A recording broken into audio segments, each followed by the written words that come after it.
Hi everyone, it's Miss Keyana. Today we're going to talk about the second day of creation where God made the skies and the seas. But I don't want to get too much into it. We're going to have our friend Justice tell us a little bit more about what happened on the second day of creation.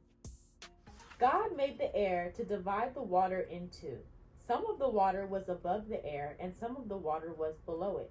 That's Genesis 1 and 7. God separated the water above the earth from the water on the earth, placing the sky between the two.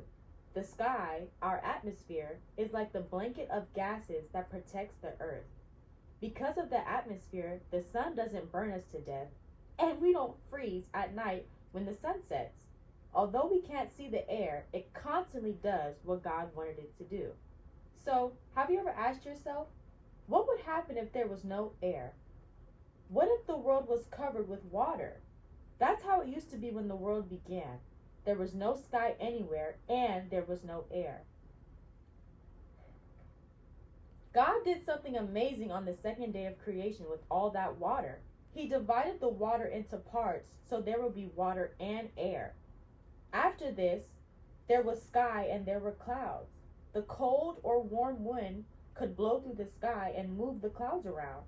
The wind could blow on the water and make waves and swells. Raindrops could fall out the sky and into the water. If you imagine looking out over the ocean and seeing a huge cloud shaped exactly like the number 2, that will help you remember that God made the skies and water on day 2 of creation.